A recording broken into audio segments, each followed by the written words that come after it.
10ನೇ ತರಗತಿ ಕನ್ನಡ ಪದ್ಯ ಭಾಗ 2 ಅಕ್ಕಿ ಆಡುತ್ತಿದೆ ನೋಡಿದಿರಾ ಪ್ರಶ್ನೋತ್ತರಗಳು. ಪ್ರಶ್ನೆ 1 ಕೆಳಗಿನ ಪ್ರಶ್ನೆಗಳಿಗೆ ಅಥವಾ ಅಪೂರ್ಣ ಹೇಳಿಕೆಗಳಿಗೆ 4 ಆಯ್ಕೆಗಳನ್ನು ನೀಡಲಾಗಿದೆ. ಅವುಗಳಲ್ಲಿ ಸೂಕ್ತವಾದ ಉತ್ತರವನ್ನು ಆರಿಸಿ ಸಮಾಕ್ಷರದೊಂದಿಗೆ ಬರೆಯಿರಿ. 1 ಬೇಗನೆ ಪದ ಈ ಅವ್ಯಯಕ್ಕೆ ಉದಾಹರಣೆಯಾಗಿದೆ. ಆಯ್ಕೆಗಳು ಸಮಾನಾರ್ಥಕಾವ್ಯಯ, ಅನುಕರಣಾವ್ಯಯ, ಭಾವಸೂಚಕಾವ್ಯಯ, ಕ್ರಿಯಾರ್ಥಕಾವ್ಯಯ. ಸರಿಯಾದ ಆಯ್ಕೆ ಎ ಸಮಾನಾರ್ಥಕಾವ್ಯಯ.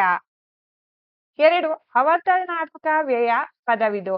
ಆಯ್ಕೆಗಳು ಮತ್ತು ಆಹಾ, ಬೇಗನೆ, ಅವನೇ. ಸರಿಯಾದ ಆಯ್ಕೆ ಡಿ ಅವನೇ. 3 ಸಾಕು ಪದವು ಈ ಅವ್ಯಯಕ್ಕೆ ಉದಾಹರಣೆಯಾಗಿದೆ. ಆಯ್ಕೆಗಳು ಸಮಾನಾರ್ಥಕಾವ್ಯಯ, ಅನುಕರಣಾವ್ಯಯ, ಭಾವಸೂಚಕಾವ್ಯಯ, ಕ್ರಿಯಾರ್ಥಕಾವ್ಯಯ. ಸರಿಯಾದ ಆಯ್ಕೆ ಡಿ ಕ್ರಿಯಾರ್ಥಕಾವ್ಯಯ. 4 ಅವರೇ ಪದವು ಈ ಅವ್ಯಯಕ್ಕೆ ಉದಾಹರಣೆಯಾಗಿದೆ. ಆಯ್ಕೆಗಳು ಸಮಾನಾರ್ಥಕಾವ್ಯಯ, ಕ್ರಿಯಾರ್ಥಕಾವ್ಯಯ, ಸಂಬಂಧಾರ್ಥಕಾವ್ಯಯ, ಅವತರಣಾರ್ಥಕಾವ್ಯಯ. ಸರಿಯಾದ ಆಯ್ಕೆ ಡಿ ಅವತರಣಾರ್ಥಕಾವ್ಯಯ. 5 ರೊಯ್ಯನೆ ಸುಯ್ಯನೆ ಪದಗಳು ಈ ಅವ್ಯಯಕ್ಕೆ ಉದಾಹರಣೆಯಾಗಿವೆ. ಆಯ್ಕೆಗಳು ಸಮಾನಾರ್ಥಕಾವ್ಯಯ, ಅನುಕರಣಾವ್ಯಯ, ಅವತರಣಾರ್ಥಕಾವ್ಯಯ, ಕ್ರಿಯಾರ್ಥಕಾವ್ಯಯ. ಸರಿಯಾದ ಆಯ್ಕೆ ಬಿ ಅನುಕರಣಾವ್ಯಯ. 6 ಯಾವುದಾದರೊಂದು ಕ್ರಿಯೆ ನಡೆದ ರೀತಿಯನ್ನು ಹೇಳುವ ಅವ್ಯಯಗಳನ್ನು ಏನೆನ್ನುತ್ತೇವೆ? ಆಯ್ಕೆಗಳು ಅವತರಣಾರ್ಥಕಾವ್ಯಯ, ಅನುಕರಣಾವ್ಯಯ, ಸಮಾನಾರ್ಥಕಾವ್ಯಯ, ಕ್ರಿಯಾರ್ಥಕಾವ್ಯಯ. ಸರಿಯಾದ ಆಯ್ಕೆ ಸಿ ಸಮಾನಾರ್ಥಕಾವ್ಯಯ. 7 ದಗದಗ ಪದವು ಈ ಅವ್ಯಯಕ್ಕೆ ಸೇರಿದೆ. ಆಯ್ಕೆಗಳು ಸಮಾನಾರ್ಥಕಾವ್ಯಯ, ಅನುಕರಣಾವ್ಯಯ, ಭಾವಸೂಚಕಾವ್ಯಯ, ಕ್ರಿಯಾರ್ಥಕಾವ್ಯಯ. ಸರಿಯಾದ ಆಯ್ಕೆ ಬಿ ಅನುಕರಣಾವ್ಯಯ. ಮುಖ್ಯ ಪ್ರಶ್ನೆ 2 ಕೆಳಗಿನವುಗಳಲ್ಲಿ ಮೊದಲೆರಡು ಪದಗಳಿಗಿರುವ ಸಂಬಂಧದಂತೆ ಮೂರನೇ ಪದಕ್ಕೆ ಸರಿ ಹೊಂದುವ ಸಂಬಂಧಿ ಪದವನ್ನು ಬರೆಯಿರಿ. 8 ಅಥವಾ ಸಂಬಂಧಾರ್ಥಕಾವ್ಯಯ, ಜುಳು ಅನುಕರಣಾವ್ಯಯ. 9 ತರುವಾಯ ಸಮಾನಾರ್ಥಕಾವ್ಯಯ, ಉಂಟು ಕ್ರಿಯಾರ್ಥಕಾವ್ಯಯ. 10 ಸುಮ್ಮನೆ ಸಮಾನಾರ್ಥಕಾವ್ಯಯ, ಸರಸರನೆ ಅನುಕರಣಾವ್ಯಯ. ಮುಖ್ಯ ಪ್ರಶ್ನೆ 3 ಕೆಳಗಿನ ಪ್ರತಿಯೊಂದು ಪ್ರಶ್ನೆಗಳಿಗೆ ಒಂದೊಂದು ವಾಕ್ಯದಲ್ಲಿ ಉತ್ತರ ಬರೆಯಿರಿ. ಪ್ರಶ್ನೆ 11 ಅಕ್ಕಿ ಯಾವ ವೇಗದಲ್ಲಿ ಹಾರುತ್ತಿದೆ? ಉತ್ತರ ಅಕ್ಕಿಯು ಎವೆ ತಿರುಗುವ ಹೊತ್ತಿನೊಳಗೆ, ಅಂದರೆ ಕಣ್ಣುರೆಪ್ಪೆ ಮಿಟುಕಿಸುವಷ್ಟು ವೇಗದಲ್ಲಿ ಹಾರುತ್ತಿದೆ. ಪ್ರಶ್ನೆ ಸಂಖ್ಯೆ 12 ಅಕ್ಕಿಯ ಗರಿಯಲ್ಲಿ ಯಾವ ಬಣ್ಣಗಳಿವೆ? ಉತ್ತರ ಅಕ್ಕಿಯ ಗರಿಯಲ್ಲಿ ಬಿಳಿ ಹೊಳೆ ಬಣ್ಣಗಳಿವೆ. ಪ್ರಶ್ನೆ 13 ಅಕ್ಕಿಯ ಕಣ್ಣುಗಳು ಯಾವುವು? ಉತ್ತರ ಸೂರ್ಯ ಚಂದ್ರರು ಅಕ್ಕಿಯ ಕಣ್ಣುಗಳು. ಪ್ರಶ್ನೆ 14 ಅಕ್ಕಿಯು ಯಾರ ನೆತ್ತಿಯನ್ನು ಕುಕ್ಕಿದೆ? ಉತ್ತರ ಅಕ್ಕಿಯು ಸಾರ್ವಭೌಮರ ನೆತ್ತಿಯನ್ನು ಕುಕ್ಕಿದೆ. ಪ್ರಶ್ನೆ 15 ಅಕ್ಕಿಯು ಯಾರನ್ನು ಅರಸಿದೆ? ಉತ್ತರ ಅಕ್ಕಿಯು ಹೊಸಗಾಲದ ಹಸುಮಕ್ಕಳನ್ನು ಅರಸಿದೆ. ಪ್ರಶ್ನೆ 16 ಅಕ್ಕಿಯು ಯಾವುದರ ಸಂಕೇತವಾಗಿದೆ? ಉತ್ತರ ಅಕ್ಕಿಯು ಕಾಲಪಕ್ಷಿಯ ಸಂಕೇತವಾಗಿದೆ. ಪ್ರಶ್ನೆ ಸಂಖ್ಯೆ 17 ಅಕ್ಕಿಯ ಚುಂಚಗಳು ಎಲ್ಲಿಯವರೆಗೂ ಚಾಚಿವೆ? ಉತ್ತರ ಅಕ್ಕಿಯ ಚುಂಚಗಳು ದಿಕ್ಮಂಡಲಗಳ ಅಂಚಿನ ಆಚೆವರೆಗೂ ಚಾಚಿವೆ. ಪ್ರಶ್ನೆ 4 ಕೆಳಗಿನ ಪ್ರಶ್ನೆಗಳಿಗೆ 3 ಅಥವಾ 4 ವಾಕ್ಯಗಳಲ್ಲಿ ಉತ್ತರ ಬರೆಯಿರಿ. ಪ್ರಶ್ನೆ ಸಂಖ್ಯೆ 18 ಅಕ್ಕಿಯ ಹಾರಾಟವನ್ನು ಆಕಾಶಕ್ಕೆ ಹೇಗೆ ಹೋಲಿಸಿದ್ದಾರೆ? ಉತ್ತರ ಕಾಲವೆಂಬ ಅಕ್ಕಿಯು ಆಕಾಶ, ಮೋಡ, ಭೂಮಂಡಲಗಳ ಎಲ್ಲಾ ಬಣ್ಣಗಳನ್ನು ಸಮನಾಗಿ ಆವರಿಸಿಕೊಂಡಿದೆ. ಆಕಾಶದಲ್ಲಿರುವ ಮುಗಿಲಿಗೆ ರೆಕ್ಕೆಗಳೊಡೆದವೋ ಎಂಬಂತೆ ಆಕಾಶದಲ್ಲಿ ಮಿನುಗುತ್ತಿರುವ ಚುಕ್ಕೆಗಳ ಮಾಲೆಯನ್ನು ಕೊರಳಿಗೆ ಸಿಕ್ಕಿಸಿಕೊಂಡು ಆಕಾಶದಲ್ಲಿ ಬೆಳಗುತ್ತಿರುವ ಸೂರ್ಯ ಚಂದ್ರರನ್ನು ಕಣ್ಣುಗಳಾಗಿ ಮಾಡಿಕೊಂಡು ಅನಂತನೆಡೆಗೆ ಹಾರಿ ಹೋಗುತ್ತಿದೆ ಎಂದು ಅಕ್ಕಿಯ ಹಾರಾಟವನ್ನು ಆಕಾಶಕ್ಕೆ ಹೋಲಿಸಿದ್ದಾರೆ.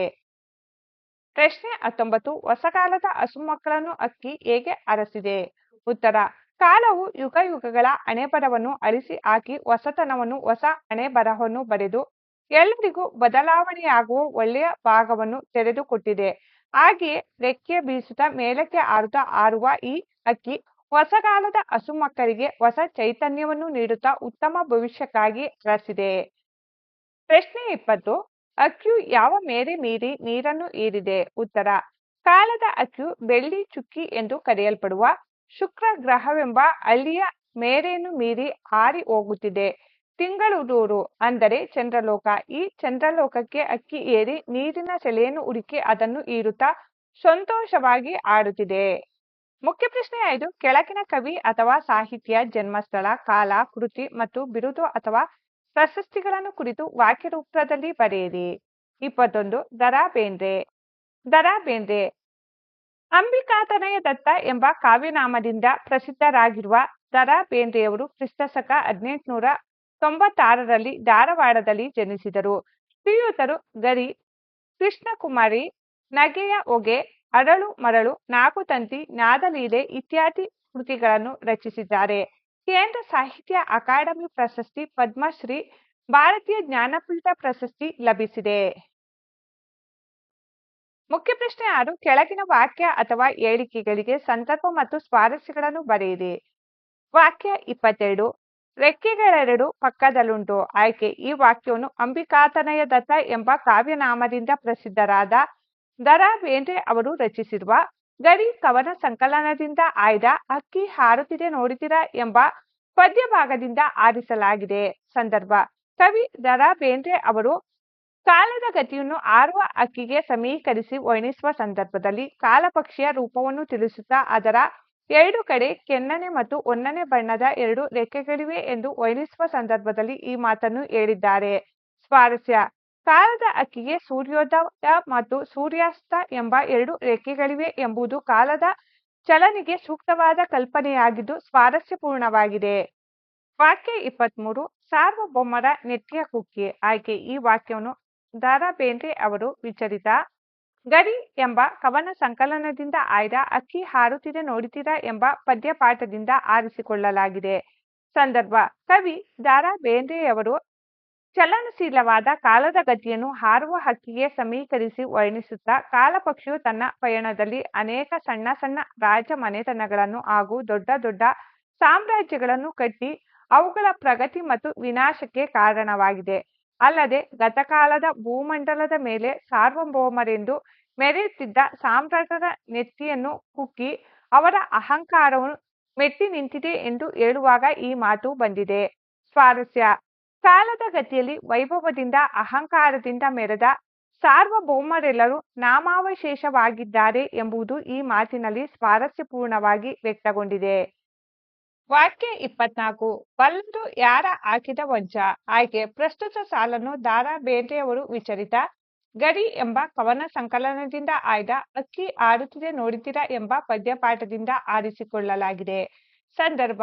ಕವಿ ದ.ರಾ ಬೇಂದ್ರೆಯವರು ಚಲನಶೀಲವಾದ ಕಾಲದ ಗತಿಯನ್ನು ಹಾರುವ ಹಕ್ಕಿಗೆ ಸಮೀಕರಿಸಿ ವರ್ಣಿಸುತ್ತಾ ವಿಶ್ವದ ಅನಂತ ದಿಕ್ಕುಗಳ ಅಂಚನ್ನು ಕಾಲದ ಪಕ್ಷಿಯು ಮುಟ್ಟಿದೆ. ಇಷ್ಟೇ ಅಲ್ಲ, ಆ ಅನಂತತೆಯ ಆಚೆಯು ಕಾಲಪಕ್ಷಿಯ ಮನೋನ್ನತ ಅರ್ಥವಾಗುವುದು ಅಸಾಧ್ಯವಾದುದು ಎಂದು ಹೇಳುವ ಸಂದರ್ಭದಲ್ಲಿ ಈ ಮಾತನ್ನು ಹೇಳುತ್ತಾರೆ. ಸ್ವಾರಸ್ಯ. ಕಾಲಪಕ್ಷಿಯು ಸೃಷ್ಟಿಕರ್ತನ ಬ್ರಹ್ಮಾಂಡವನ್ನೇ ಒಡೆಯುವ ಸಂಚು ಹಾಗೂ ಹೊಸ ಸೃಷ್ಟಿಯ ನಿರ್ಮಾಣದ ಬೆರಗು ಈ ಮಾತಿನಲ್ಲಿ ಸ್ವಾರಸ್ಯಪೂರ್ಣವಾಗಿ ವ್ಯಕ್ತಗೊಂಡಿದೆ. ವಾಕ್ಯ 25. ಹೊಸಗಾಲದ ಹಸುಮಕ್ಕಳ ಅರಸಿ. ಆಯ್ಕೆ. ಈ ವಾಕ್ಯವನ್ನು ಅಂಬಿಕಾತನಯ ದತ್ತ ಎಂಬ ಕಾವ್ಯನಾಮದಿಂದ ಪ್ರಸಿದ್ಧರಾದ ದ.ರಾ ಬೇಂದ್ರೆ ಅವರು ರಚಿಸಿರುವ ಗರಿ ಕವನ ಸಂಕಲನದಿಂದ ಆಯ್ದ ಹಕ್ಕಿ ಹಾರುತ್ತಿದೆ ನೋಡಿದಿರಾ ಎಂಬ ಪದ್ಯಭಾಗದಿಂದ ಆರಿಸಲಾಗಿದೆ. ಸಂದರ್ಭ.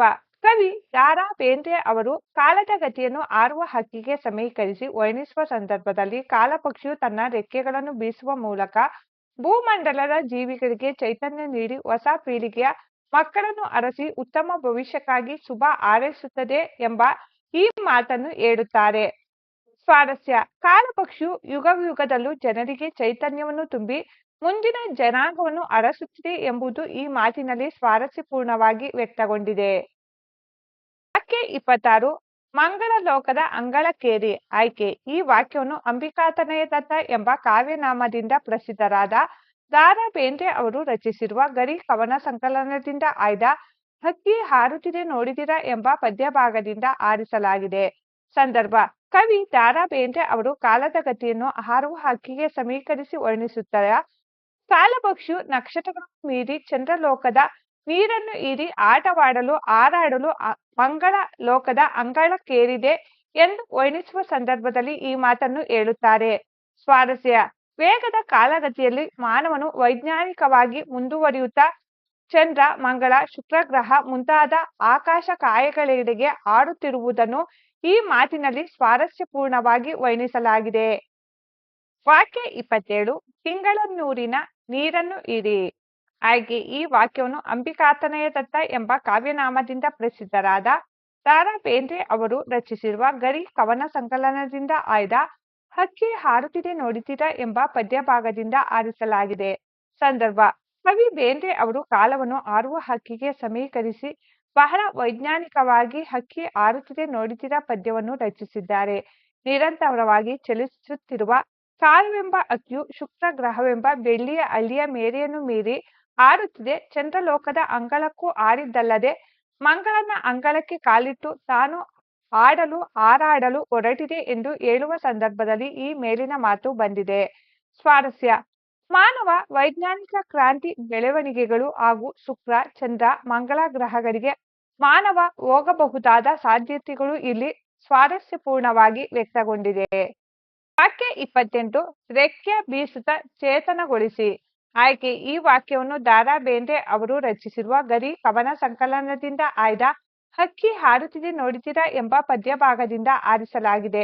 ಸಂದರ್ಭ: ಕವಿ ಬೇಂದ್ರೆ ಅವರು ಕಾಲದ ಗತಿಯನ್ನು ಹಾರುವ ಹಕ್ಕಿಯೊಂದಿಗೆ ಸಮೀಕರಿಸಿ ಕಾಲ ಪಕ್ಷಿಯು ಯುಗಯುಗಗಳ ಆಗು ಹೋಗುಗಳನ್ನು ಹಿಂದಕ್ಕೆ ತಳ್ಳುತ್ತಾ ಹೊಸ ಮನ್ವಂತರಗಳ ಪರಿವರ್ತನೆಗೆ ಪ್ರಗತಿಗೆ ಕಾರಣವಾಗಿದೆ. ಅದು ತನ್ನ ಹಗಲು ರಾತ್ರಿಗಳೆಂಬ ರೆಕ್ಕೆಗಳನ್ನು ಬೀಸುತ್ತಾ ಭೂಮಿಯ ಮೇಲಿನ ಜೀವರಾಶಿಗಳಿಗೆ ಚೈತನ್ಯ ನೀಡಿ ಮುಂದಿನ ಜನಾಂಗದ ಮಕ್ಕಳನ್ನು ಹರಸಿ ಉತ್ತಮ ಭವಿಷ್ಯಕ್ಕೆ ಶುಭ ಹಾರೈಸುತ್ತದೆ ಎಂದು ಕವಿ ಹೇಳುವ ಸಂದರ್ಭವಾಗಿದೆ.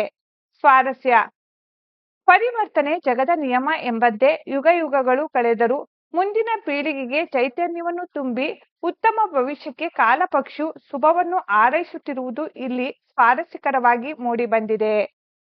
ವಾಕ್ಯ 29 ತೇಲಿಸಿ ಮುಳುಗಿಸಿ ಕಂಡ ಖಂಡಗಳ. ಆಯ್ಕೆ ಈ ವಾಕ್ಯವನ್ನು ಅಂಬಿಕಾತನಯ ದತ್ತ ಎಂಬ ಕಾವ್ಯನಾಮದಿಂದ ಪ್ರಸಿದ್ಧರಾದ ದಾರಾ ಬೇಂದ್ರೆ ಅವರು ರಚಿಸಿರುವ ಗರಿ ಕವನ ಸಂಕಲನದಿಂದ ಆಯ್ದ ಹಕ್ಕಿ ಹಾರುತ್ತಿದೆ ನೋಡುತ್ತೀರಾ ಎಂಬ ಪದ್ಯಭಾಗದಿಂದ ಆರಿಸಲಾಗಿದೆ.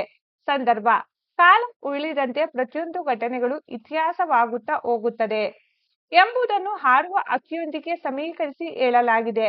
ಕಾಲ ಎಂಬ ಪಕ್ಷಿ ತನ್ನ ಪಯಣದಲ್ಲಿ ಸಣ್ಣ ಪುಟ್ಟ ರಾಜ ಮನೆತನದ ದೊಡ್ಡ ದೊಡ್ಡ ಸಾಮ್ರಾಜ್ಯಗಳನ್ನು ಹುಟ್ಟಿಸಿ ಬೆಳೆಸಿ ಅದರ ಫಸಲನ್ನು ಕೊಯ್ಲು ಮಾಡಿದೆ. ಸಣ್ಣ ದೊಡ್ಡ ಕೋಟೆ ಕೊತ್ತಲಗಳನ್ನು ನಾಶಪಡಿಸಿ ಕಂಡ ಖಂಡಗಳನ್ನು ತೇಲಿಸಿ ಮುಳುಗಿಸಿ ತಾನೇ ಸಾರ್ವಭೌಮ ಎಂದು ಮೆರೆಯುತ್ತಿದ್ದವರ ನೆತ್ತಿಯನ್ನು ಕುಕ್ಕಿದೆ ಎಂದು ಹೇಳುವ ಸಂದರ್ಭದಲ್ಲಿ ಈ ಮಾತು ಬಂದಿದೆ. ಸ್ವಾರಸ್ಯ: ನಿಸರ್ಗ ಹೊಂದಾಣಿಕೆಯಂತೆ ಕಾಲ ಉರುಳುತ್ತದೆ.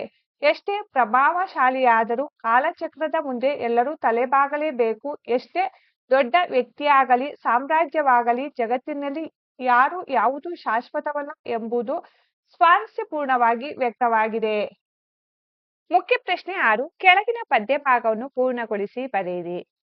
30 ಪದ್ಯಭಾಗ: ನೀಲ ಮೇಘ ಮಂಡಲ ಸಮಬಣ್ಣ, ಮುಗಿಲಿಗೆ ರೆಕ್ಕೆಗಳು ಹೊಡೆದವೋ ಅಣ್ಣ, ಚಿಕ್ಕೆಯ ಮಾಲೆಯ ಸಿಕ್ಕಿಸಿಕೊಂಡು ಸೂರ್ಯ ಚಂದ್ರನನ್ನು ಮಾಡಿದೆ ಕಣ್ಣ, ಹಕ್ಕಿ ಹಾರುತ್ತಿದೆ ನೋಡಿದಿರಾ. ಅಥವಾ ಅಳಿದು ದಿನ ದಿನ ಬೆಳಗ್ಗೆ, ಸುತ್ತಲೂ ಮುತ್ತಲು ಮೇಲಕ್ಕೆ ಕೆಳಗೆ, ಗಾವುದ ಮುಂದೆ, ಎವೆ ತೆರೆ ದಿಕ್ಕುವ ಹೊತ್ತಿನ ಒಳಗೆ, ಹಕ್ಕಿ ಹಾರುತ್ತಿದೆ ನೋಡಿದಿರಾ. ಮುಖ್ಯ ಪ್ರಶ್ನೆ 7 ಕೆಳಗಿನ ಪದ್ಯಭಾಗವನ್ನು ಓದಿ ಅರ್ಥ ಮಾಡಿಕೊಂಡು ಅಡಕವಾಗಿರುವ ಮೌಲ್ಯವನ್ನಾಧರಿಸಿ ಸಾರಾಂಶ ಬರೆಯಿರಿ. ಪದ್ಯಭಾಗ 31 ಅಳಿದು ದಿನ ದಿನ ಬೆಳಗ್ಗೆ, ಸುತ್ತಲೂ ಮುತ್ತಲು ಮೇಲಕ್ಕೆ ಕೆಳಗೆ, ಗಾವುದ ಮುಂದೆ, ಎವೆ ತೆರೆ ದಿಕ್ಕುವ ಹೊತ್ತಿನ ಒಳಗೆ, ಹಕ್ಕಿ ಹಾರುತ್ತಿದೆ. ಸಾರಾಂಶ: ಅಂಬಿಕಾತನಯ ದತ್ತ ಎಂಬ ಕಾವ್ಯನಾಮದಿಂದ ಪ್ರಸಿದ್ಧರಾದ ವರಕವಿ ಶಬ್ದಗಾರುಡಿಗ ದಾರಾ ಬೇಂದ್ರೆಯವರು ನವೋದಯ ಕಾಲಘಟ್ಟದಲ್ಲಿ ಬರೆದ ಕವನಗಳಲ್ಲಿ ಹಕ್ಕಿ ಹಾರುತ್ತಿದೆ ನೋಡಿದಿರಾ ಎಂಬುದು ಪ್ರಮುಖ ಕವನವಾಗಿದೆ. ಬೇಂದ್ರೆಯವರು ಪ್ರಸ್ತುತ ಕವನದಲ್ಲಿ ಕಾಲದ ಗತಿಯನ್ನು ಹಾರುವ ಹಕ್ಕಿಯೊಂದಿಗೆ ಸಮೀಕರಿಸಿ ನೋಡುವ ಪ್ರಯತ್ನ ಮಾಡಿದ್ದಾರೆ. ಕವಿ ಬೇಂದ್ರೆಯವರ ಕಲ್ಪನೆ ಅಗಾಧವಾದುದು. ಕಾಲ ಪಕ್ಷಿಯ ವರ್ಣನೆ, ಅದರ ಕಾರ್ಯಸೂಚಿಯನ್ನು ಬೇಂದ್ರೆಯವರು ಎಣೆದ ಪರಿಯನ್ನು ನೋಡಿದರೆ ಅವರ ಕಲ್ಪನಾ ಸಾಮರ್ಥ್ಯ ಅರಿವಾಗುವುದು. ಇಂತಹ ಅಪಾರವಾದ ಕಲ್ಪನೆಯನ್ನು ಅತ್ಯಂತ ವ್ಯವಸ್ಥಿತವಾಗಿ ಎಣೆಯುತ್ತಾ ಪ್ರಸ್ತುತ ಕವನದ ಒಳಪನ್ನು ಕಾಯ್ದುಕೊಂಡಿರುವುದು ಸೋಜಿಗವೆನಿಸುತ್ತದೆ. ಇರುಳು ಇರುಳು ಅಳಿದು ದಿನ ದಿನ ಬೆಳಗ್ಗೆ ಅನ್ನುವುದು ಕಾಲಮಾನದ ಪುನರಾವರ್ತನೆಯಾಗಿದೆ. ಕಾಲವು ಚಲನಾಶೀಲವಾದುದು, ಅದು ವಿಶ್ವವ್ಯಾಪಿಯಾದುದು. ಈ ಕಾಲಪಕ್ಷಿಯು ಕೇವಲ ಗತಿಶೀಲವಾಗದೆ ಪ್ರಗತಿಶೀಲವೂ ಆಗಿದೆ ಎನ್ನುತ್ತಾರೆ ಕವಿ ಬೇಂದ್ರೆ. ಗಾವುದ ದೂರವನ್ನು ಸಂಚರಿಸಲು ಈ ಕಾಲಪಕ್ಷಿಗೆ ಬೇಕಾಗುವ ಸಮಯ ಮಾತ್ರ ಎವೆ ತೆರೆದಿಕ್ಕುವ ಹೊತ್ತು, ಅಂದರೆ ನಿಮಿಷ ಮಾತ್ರ. ಅತಿ ಚಿಕ್ಕ ಕಾಲದಲ್ಲಿ, ಕೇವಲ ಕಣ್ಣು ಮಿಟುಕುವಷ್ಟು ಸಮಯದಲ್ಲಿ ಈ ಕಾಲಪಕ್ಷಿಯು ಗಾವುದ ದೂರವನ್ನು ಗಮನಿಸಬಲ್ಲದು.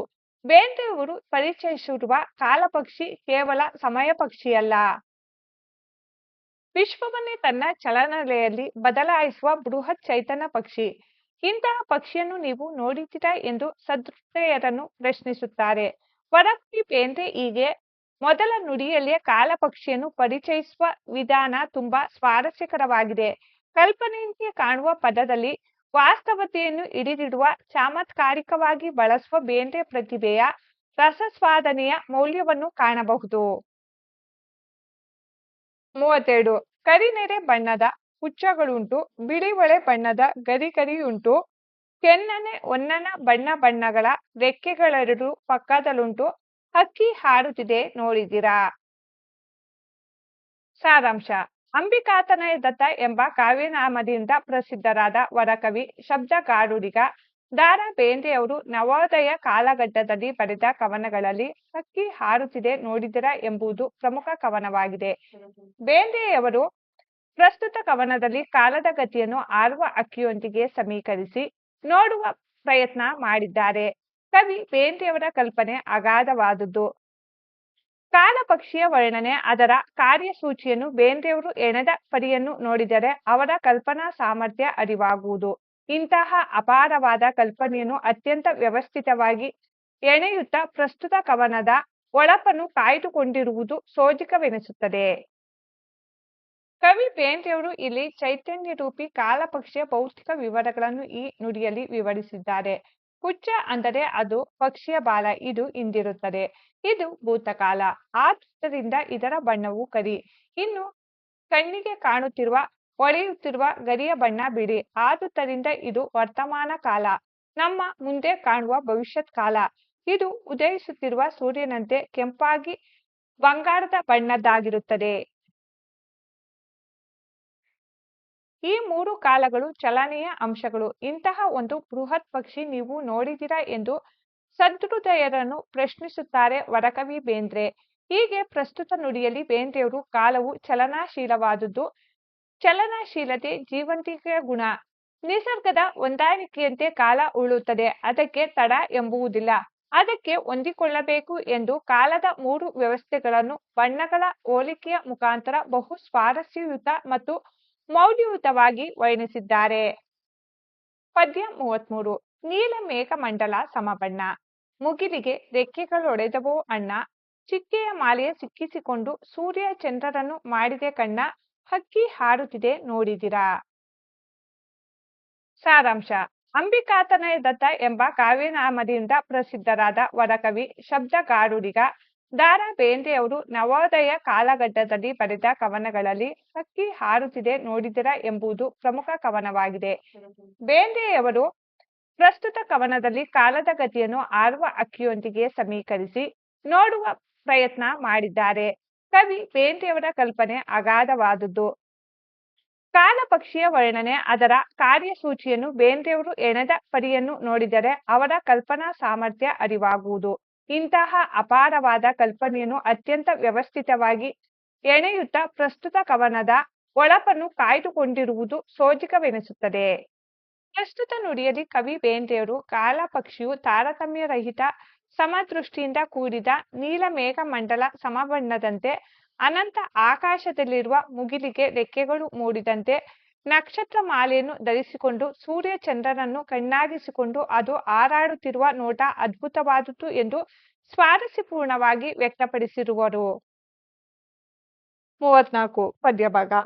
ರಾಜ್ಯದ ಸಾಮ್ರಾಜ್ಯದ ತೆನೆ ಒಕ್ಕಿ, ಮಂಡಲ ಗಿಮಂಡಲಗಳ ಗಡ ಮುಕ್ಕಿ, ತೇಲಿಸಿ ಮುಳುಗಿಸಿ ಕಂಡ ಖಂಡಗಳ ಸಾರ್ವಭೌಮರ ನೆತ್ತಿಯ ಕುಕ್ಕಿ, ಹಕ್ಕಿ ಹಾರುತ್ತಿದೆ ನೋಡಿದಿರಾ.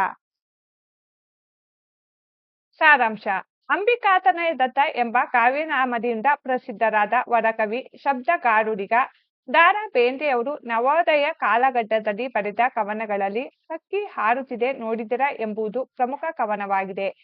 ಬೇಂದ್ರೆಯವರು ಪ್ರಸ್ತುತ ಕವನದಲ್ಲಿ ಕಾಲದ ಗತಿಯನ್ನು ಹಾರುವ ಹಕ್ಕಿಯೊಂದಿಗೆ ಸಮೀಕರಿಸಿ ನೋಡುವ ಪ್ರಯತ್ನ ಮಾಡಿದ್ದಾರೆ. ಕವಿ ಬೇಂದ್ರೆಯವರ ಕಲ್ಪನೆ ಅಗಾಧವಾದುದು.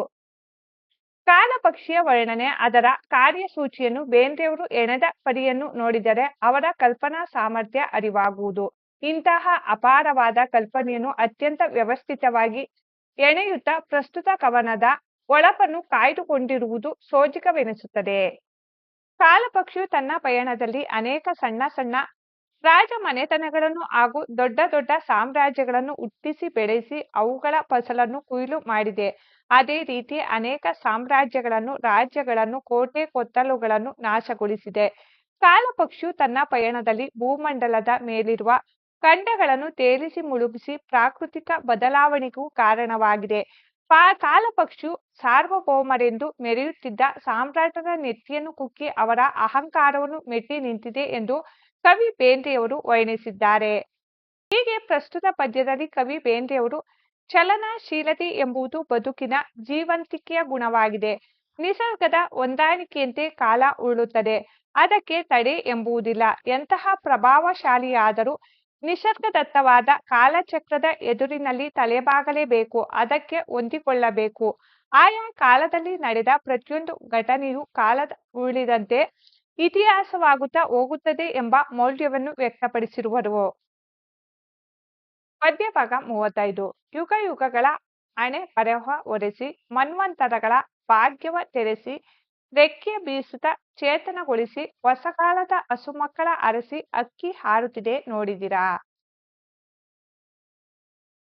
ಸಾರಾಂಶ ಅಂಬಿಕಾತನಯ ದತ್ತ ಎಂಬ ಕಾವ್ಯನಾಮದಿಂದ ಪ್ರಸಿದ್ಧರಾದ ವರಕವಿ ಶಬ್ದಗಾರುಡಿಗ ದಾರಾ ಬೇಂದ್ರೆಯವರು ನವೋದಯ ಕಾಲಘಟ್ಟದಲ್ಲಿ ಬರೆದ ಕವನಗಳಲ್ಲಿ ಹಕ್ಕಿ ಹಾರುತ್ತಿದೆ ನೋಡಿದಿರಾ ಎಂಬುದು ಪ್ರಮುಖ ಕವನವಾಗಿದೆ. ಬೇಂದ್ರೆಯವರು ಪ್ರಸ್ತುತ ಕವನದಲ್ಲಿ ಕಾಲದ ಗತಿಯನ್ನು ಹಾರುವ ಹಕ್ಕಿಯೊಂದಿಗೆ ಸಮೀಕರಿಸಿ ನೋಡುವ ಪ್ರಯತ್ನ ಮಾಡಿದ್ದಾರೆ. ಕವಿ ಬೇಂದ್ರೆಯವರ ಕಲ್ಪನೆ ಅಗಾಧವಾದುದು. ಕಾಲಪಕ್ಷಿಯ ವರ್ಣನೆ ಅದರ ಕಾರ್ಯಸೂಚಿಯನ್ನು ಬೇಂದ್ರೆಯವರು ಎಣೆದ ಪರಿಯನ್ನು ನೋಡಿದರೆ ಅವರ ಕಲ್ಪನಾ ಸಾಮರ್ಥ್ಯ ಅರಿವಾಗುವುದು.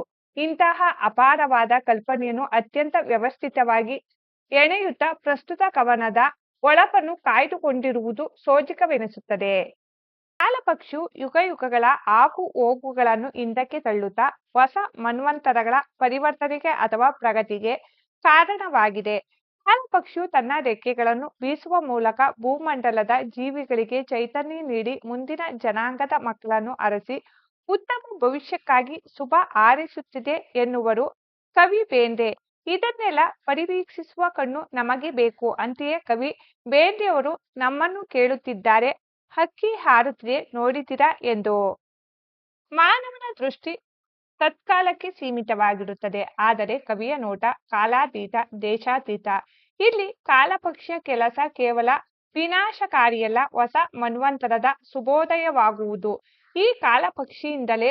ತನ್ನ ರೆಕ್ಕೆಗಳನ್ನು ಬೀಸುವ ಮೂಲಕ ಪ್ರಾಣ ವಾಯುಗಳನ್ನು ಕೊಟ್ಟು ನಿರ್ಜೀವ ಮನ್ವಂತರಗಳನ್ನು ಸಜೀವಗೊಳಿಸುವುದು ಈ ಕಾಲಪಕ್ಷಿ. ಭೂಮಂಡಲದಲ್ಲಿ ಜರುಗಿದ ಸಾಂಸ್ಕೃತಿಕ ಬದಲಾವಣೆಗಳು, ಪುನಶ್ಚೇತನಗಳು ಕಾಲಪಕ್ಷಿಯ ಮಹಿಮೆಯಿಂದಲೇ ಎಂಬ ಮೌಲ್ಯಯುತ ಸಂದೇಶ ನೀಡಿರುವವರು ವರಕವಿ ಬೇಂದ್ರೆಯವರು. 36. ಪದ್ಯಭಾಗ. ಬೆಳ್ಳಿಯ ಹಳ್ಳಿಯ ಮೇರೆಯ ಮೀರಿ ತಿಂಗಳು ನೂರಿನ ನೀರನ್ನು ಹೀರಿ ಆಡಲು ಹಾಡಲು ತಾ ಹಾರಾಡಲು ಮಂಗಳ ಲೋಕದ ಅಂಗಳಕ್ಕೇರಿ ಹಕ್ಕಿ ಹಾರುತ್ತಿದೆ ನೋಡಿದಿರಾ. ಸಾರಾಂಶ ಅಂಬಿಕಾತನಯ ದತ್ತ ಎಂಬ ಕಾವ್ಯನಾಮದಿಂದ ಪ್ರಸಿದ್ಧರಾದ ವರಕವಿ ಶಬ್ದಗಾರುಡಿಗ ದಾರಾ ಬೇಂದ್ರೆಯವರು ನವೋದಯ ಕಾಲಘಟ್ಟದಲ್ಲಿ ಬರೆದ ಕವನಗಳಲ್ಲಿ ಹಕ್ಕಿ ಹಾರುತ್ತಿದೆ ನೋಡಿದಿರಾ ಎಂಬುದು ಪ್ರಮುಖ ಕವನವಾಗಿದೆ. ಬೇಂದ್ರೆಯವರು ಪ್ರಸ್ತುತ ಕವನದಲ್ಲಿ ಕಾಲದ ಗತಿಯನ್ನು ಹಾರುವ ಹಕ್ಕಿಯೊಂದಿಗೆ ಸಮೀಕರಿಸಿ ನೋಡುವ ಪ್ರಯತ್ನ ಮಾಡಿದ್ದಾರೆ. ಕವಿ ಬೇಂದ್ರೆಯವರ ಕಲ್ಪನೆ ಅಗಾಧವಾದುದು. ಕಾಲಪಕ್ಷಿಯ ವರ್ಣನೆ ಅದರ ಕಾರ್ಯಸೂಚಿಯನ್ನು ಬೇಂದ್ರೆಯವರು ಎಣೆದ ಪರಿಯನ್ನು ನೋಡಿದರೆ ಅವರ ಕಲ್ಪನಾ ಸಾಮರ್ಥ್ಯ ಅರಿವಾಗುವುದು. ಇಂತಹ ಅಪಾರವಾದ ಕಲ್ಪನೆಯನ್ನು ಅತ್ಯಂತ ವ್ಯವಸ್ಥಿತವಾಗಿ ಎಣೆಯುತ್ತಾ ಪ್ರಸ್ತುತ ಕವನದ ಹೊಳಪನ್ನು ಕಾಯ್ದುಕೊಂಡಿರುವುದು ಸೋಜಿಗವೆನಿಸುತ್ತದೆ. ಕಾಲದ ಓಟದಲ್ಲಿ ಬೆಳ್ಳಿ ಅಂದರೆ ಶುಕ್ರ ಗ್ರಹವು ಮನುಷ್ಯನಿಗೆ ಕೇವಲ ಹಳ್ಳಿಯಾಗಬಹುದು, ಚಂದ್ರಲೋಕವು ಬರೀ ಊರಾಗಬಹುದು ಹಾಗೂ ಮಂಗಳ ಲೋಕವು ಭೂಮಿಗೆ ಬರೀ ಅಂಗಳವಾಗಬಹುದು. ಹೀಗೆ ಮಾನವನಿಗೆ ಈ ಆಕಾಶಕಾಯಗಳು ಆಡಲು ಹಾಡಲು ಹಾಗೂ ಹಾರಾಡಲು ಅಂಗಳ ಆಗಬಹುದು.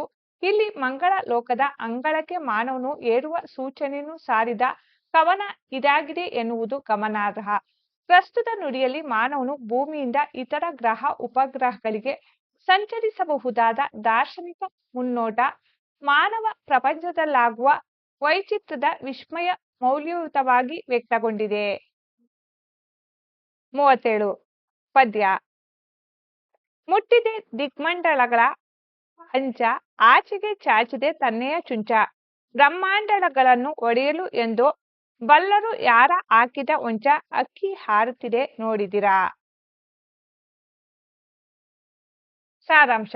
ಅಂಬಿಕಾತನಯ ದತ್ತ ಎಂಬ ಕಾವ್ಯನಾಮದಿಂದ ಪ್ರಸಿದ್ಧರಾದ ವರಕವಿ, ಶಬ್ದಗಾರುಡಿಗ ದ. ರಾ ಬೇಂದ್ರೆಯವರು ನವೋದಯ ಕಾಲಘಟ್ಟದಲ್ಲಿ ಬರೆದ ಕವನಗಳಲ್ಲಿ ಅಕ್ಕಿ ಹಾರುತ್ತಿದೆ ನೋಡಿದಿರಾ ಎಂಬುದು ಪ್ರಮುಖ ಕವನವಾಗಿದೆ. ಬೇಂದ್ರೆಯವರು ಪ್ರಸ್ತುತ ಕವನದಲ್ಲಿ ಕಾಲದ ಗತಿಯನ್ನು ಹಾರುವ ಅಕ್ಕಿಯೊಂದಿಗೆ ಸಮೀಕರಿಸಿ ನೋಡುವ ಪ್ರಯತ್ನ ಮಾಡಿದ್ದಾರೆ. ಕವಿ ಬೇಂದ್ರೆಯವರ ಕಲ್ಪನೆ ಅಗಾಧವಾದುದು.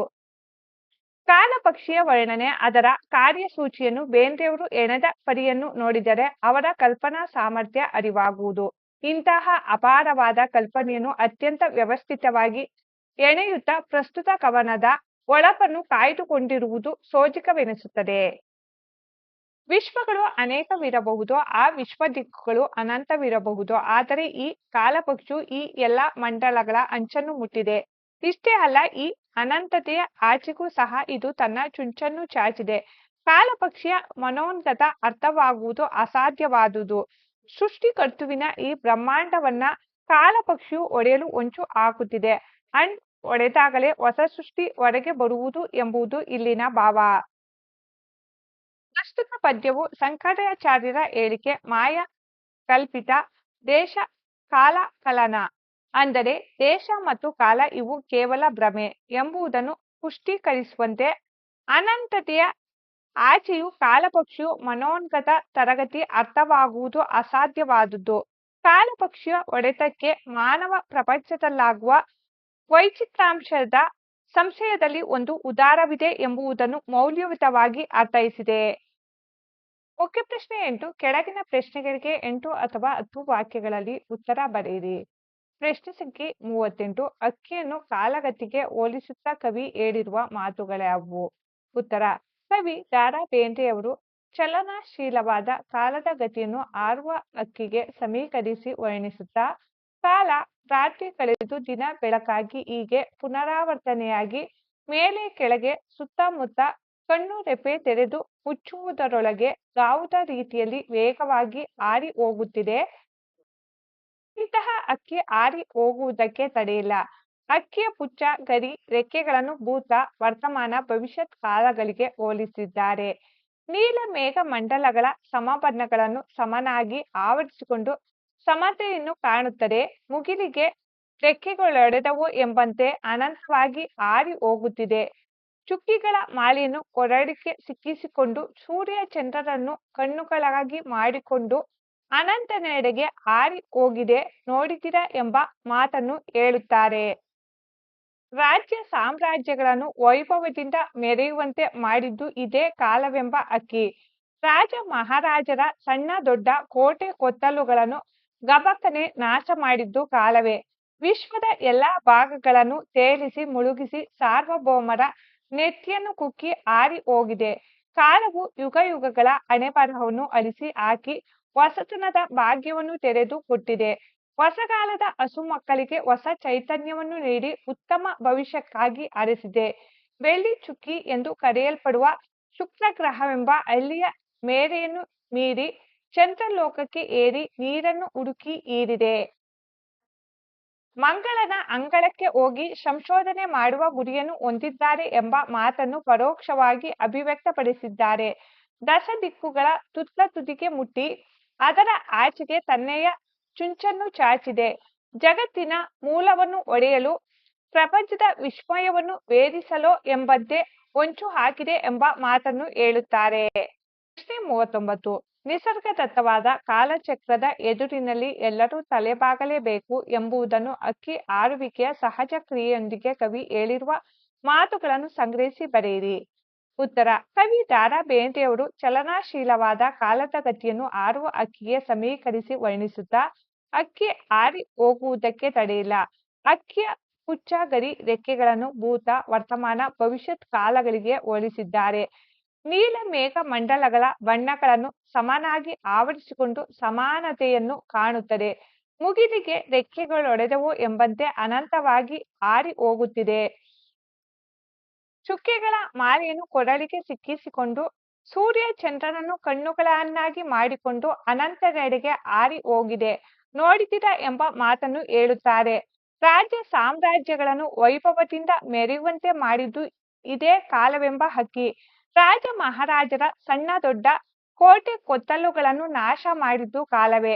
ವಿಶ್ವದ ಎಲ್ಲಾ ಭಾಗಗಳನ್ನು ತೇಲಿಸಿ ಮುಳುಗಿಸಿ ಸಾರ್ವಭೌಮರ ನೆತ್ತಿಯ ಕುಕ್ಕಿ ಹಾರಿ ಹೋಗಿದೆ.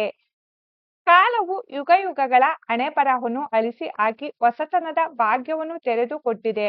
ಹೊಸಕಾಲದ ಹಸು ಮಕ್ಕಳಿಗೆ ಹೊಸ ಚೈತನ್ಯವನ್ನು ನೀಡಿ ಉತ್ತಮ ಭವಿಷ್ಯಕ್ಕಾಗಿ ಹರಸಿದೆ.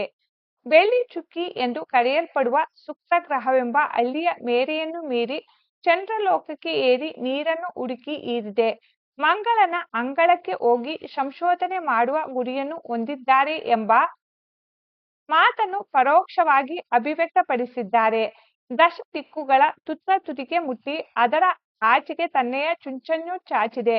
ಜಗತ್ತಿನ ಮೂಲವನ್ನು ಒಡೆಯಲು, ಪ್ರಪಂಚದ ವಿಸ್ಮಯವನ್ನು ಭೇದಿಸಲೋ ಎಂಬಂತೆ ಹೊಂಚು ಹಾಕಿದೆ ಎಂಬ ಮಾತನ್ನು ಹೇಳುತ್ತಾರೆ.